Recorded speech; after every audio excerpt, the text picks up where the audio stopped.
بسم اللہ الرحمن الرحیم۔ حضرت فاطمہ بنت اسد رضی اللہ تعالیٰ عنہ حضرت علی رضی اللہ تعالیٰ عنہ کی والدہ ماجدہ خاتون جنت فاطمہ الزہرا رضی اللہ تعالیٰ عنہ کی ساس تھی۔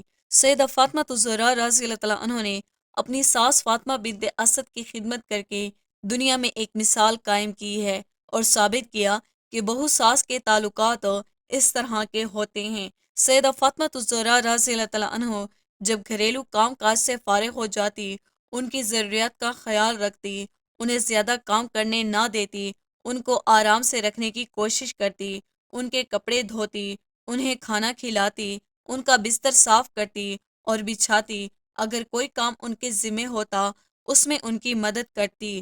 ان کی ساس فرماتی ہے کہ فاطمہ رضی اللہ تعالیٰ عنہ نے جس قدر خدمت میری کی ہے، اتنی خدمت شاید کسی بہو نے اپنی ساس کی ہو۔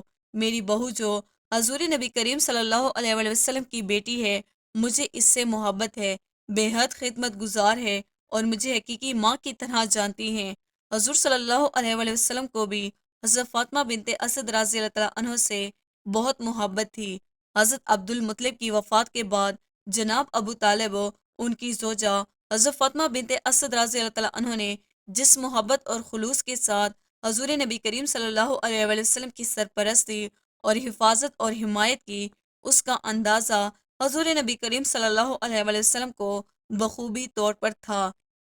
یہی وجہ تھی کہ جب حضرت فاطمہ بنت اسد رضی اللہ تعالیٰ عنہ کے انتقال کا وقت قریب آیا تو آپ صلی اللہ علیہ وآلہ وسلم نے فرمایا کہ جب وہ وصال کر جائیں تو مجھے خبر دینا۔ چنانچہ حضور صلی اللہ علیہ وآلہ وسلم اپنے صحابہ کرام رضی اللہ تعالیٰ عنہ کی ایک جماعت میں تشریف فرما تھے۔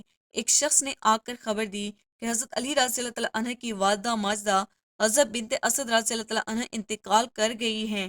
یہ سن کر آپ صلی اللہ علیہ وسلم کے چشمان اتھر میں آنسو آ گئے اور صحابہ کرام رضی اللہ تعالیٰ عنہ سے فرمایا، اٹھو، ہم اپنی ماں کے پاس جاتے ہیں۔ پھر حضور صلی اللہ علیہ وآلہ وسلم کے ساتھ اٹھ کر چل دیے۔ حضرت فاطمہ بنت اسد رضی اللہ تعالیٰ عنہ کی میت کو دیکھ کر تو سرہانے کھڑے ہو کر حیرت انگیز لہجے میں فرمایا، اے میری ماں، میری والدہ کے بعد آپ میری ماں تھی، اللہ تعالیٰ آپ پر رحم فرمائے۔ حضور صلی اللہ علیہ وآلہ وسلم نے ان کی بہت زیادہ تعریف فرمائی اور پھر اپنے بدن مبارک سے اپنی قمیص اتاری اور گھر والوں کو دے کر فرمایا کہ غسل کے بعد اسے ان کا کفن بنانا۔ اس کے بعد حضرت اسامہ بن زید رضی اللہ تعالیٰ عنہ، حضرت ایوب انصاری رضی اللہ تعالیٰ عنہ اور حضرت عمر فاروق رضی اللہ تعالیٰ عنہ سے فرمایا ان کے لیے قبر کھودو اور لاحد کو اپنے دست مبارک سے بنایا اور اپنے دست مبارک سے مٹی نکالی۔ جب حضرت فاطمہ بنت اسد رضی اللہ تعالیٰ عنہ کا جنازہ تیار ہو کر باہر آیا تو آپ صلی اللہ علیہ وآلہ وسلم نے جنازے کا پہیہ اپنے مبارک کندھوں پر رکھا اور اپنے راستے میں کبھی آگے اور کبھی پیچھے سے کندھا دیتے تھے۔ جب ان کی قبر پر پہنچے تو قبر کے اندر داخل ہو کر لاحد میں لیٹے، کچھ قرآن پاک پڑھا اور دعا مانگی، تو میری ماں فاطمہ بنت اسد رضی اللہ تعالیٰ عنہ کی مغفرت فرما اور ان کے لیے قبر وسیع کر دے۔ پھر جب قبر سے باہر آئے تو حضور صلی اللہ علیہ وآلہ وسلم کے چشمان اتھر سے آنسو جاری تھے اور جنازہ پڑھ کر حضرت فاطمہ بنت اسد رضی اللہ تعالیٰ عنہ کو لاحد میں اتار دیا۔ ایک مرتبہ حضرت علی رضی اللہ تعالیٰ عنہ نے دوسرا نکاح کرنا چاہا، جس کی وجہ یہ تھی کہ ابو جہل کے بھائی نے حضرت علی رضی اللہ تعالیٰ عنہ کو غورہ بنت ابو جہل سے نکاح کرنے کی ترغیب دلائی تو حضرت علی رضی اللہ تعالیٰ عنہ نے حامی بھر لی۔ چنانچہ غورہ بنت ابو جہل کے سرپرست حضور نبی کریم صلی اللہ علیہ وآلہ وسلم سے اس نکاح کی اجازت لینے کے لیے آئے۔ حضور نبی کریم صلی اللہ علیہ وآلہ وسلم نے سخت ناراضگی کا اظہار فرمایا۔ آپ صلی اللہ علیہ وآلہ وسلم مسجد میں تشریف لائے اور ممبر پر چڑھے اور اس طرح خطاب فرمایا، بنی ہاشم بن مغیرہ علی بن ابی طالب سے اپنی بیٹی کا نکاح کرنا چاہتے ہیں اور مجھ سے اجازت مانگتے ہیں، لیکن میں اجازت نہ دوں گا اور نہ کبھی دوں گا۔ البتہ علی بن ابی طالب میری بیٹی کو طلاق دے کر ان کی لڑکی سے نکاح کر سکتے ہیں۔ فاطمہ میرے جسم کا ایک حصہ ہے، جس نے اس کو اذیت دی اس نے مجھے اذیت دی۔ بلشبہ فاطمہ رضی اللہ تعالیٰ عنہ مجھ سے ہے اور مجھے خوف ہے کہ وہ اپنے دین میں آزمائی جائے گی۔ اس کے بعد ابو العاص بن ابی رضی اللہ تعالیٰ عنہ کا ذکر فرمایا، جو کہ آپ صلی اللہ علیہ وآلہ وسلم کے داماد سید زینب رضی اللہ تعالیٰ عنہ کے شوہر تھے۔ اس نے مجھ سے بات کہی، اس کو سچ کر کے دکھایا، اور جو وعدہ کیا اس سے وفا کیا، اور میں حلال کو حرام اور حرام کو حلال کرنے نہیں ٹھہرا ہوا مگر اللہ کی قسم، اللہ کے رسول صلی اللہ علیہ وسلم کی بیٹی اور اللہ تعالیٰ کے دشمن کی بیٹی ایک ساتھ جمع نہیں ہو سکتی۔ اس معاملے میں حضور نبی کریم صلی اللہ علیہ وسلم کے خفا ہونے کا سن کر حضرت علی رضی اللہ تعالیٰ عنہ اپنے ارادے سے باز آ گئے، اور جب تک سیدہ فاطمہ الزہرا رضی اللہ تعالیٰ عنہ حیات رہی، حضرت علی رضی اللہ تعالیٰ عنہ نے دوسری شادی نہیں کی۔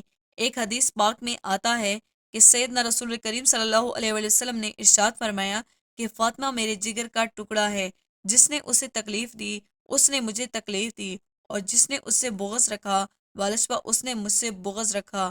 پھر ارشاد فرمایا بے شک اللہ تعالیٰ فاطمہ رضی اللہ تعالیٰ عنہ کے غصب سے غضب فرماتا ہے اور ان کی رضا سے خوش ہوتا ہے۔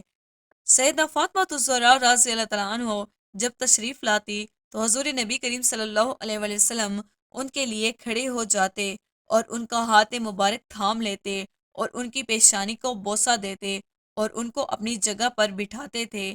اسی طرح جب حضور نبی کریم صلی اللہ علیہ وسلم سیدہ فاطمہ الزہرا رضی اللہ تعالیٰ عنہ کے پاس تشریف لے جاتے تو سیدہ فاطمہ الزہرا رضی اللہ تعالیٰ عنہ حضور صلی اللہ علیہ وسلم کے لیے کھڑی ہو جاتی اور آگے بڑھ کر آپ صلی اللہ علیہ وسلم کا دست اقدس تھام کر اپنی جگہ پر بٹھاتی۔ حضرت عائشہ رضی اللہ تعالیٰ عنہ فرماتی ہیں کہ حضور نبی کریم صلی اللہ علیہ وسلم تشریف فرماتے ہیں اور آپ صلی اللہ علیہ وسلم کے جسم عطر پر اونی چادر تھی۔ اتنے میں حضرت حسن رضی اللہ تعالیٰ عنہ تشریف لائے۔ حضور نبی کریم صلی اللہ علیہ وسلم نے ان کو اپنی چادر مبارک میں لے لیا۔ ان کے بعد حضرت حسین رضی اللہ تعالیٰ عنہ تشریف لائے۔ حضور صلی اللہ علیہ وسلم نے ان کو بھی اپنی چادر مبارک میں لے لیا۔ ان کے بعد حضرت فاطمہ الزہرا رضی اللہ تعالیٰ عنہ، حضرت علی رضی اللہ تعالیٰ عنہ تشریف لائے۔ حضور نبی کریم صلی اللہ علیہ وسلم نے بھی ان کو اپنی چادر مبارک میں لے لیا۔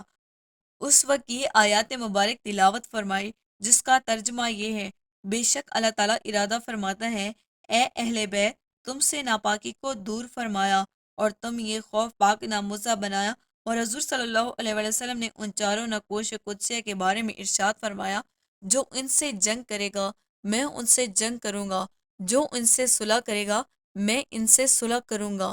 دوستو امید کرتے ہیں ہماری آج کی ویڈیو آپ کو پسند آئی ہوگی۔ ویڈیو کو لائک اور شیئر کیجیے گا۔ ویڈیو کے حوالے سے کمنٹ باکس میں اپنی قیمتی رائے کا اظہار ضرور کیجیے گا۔ مزید اسلامی ویڈیوز کے لیے ہمارے چینل کو سبسکرائب کرنا نہ بھولیے گا۔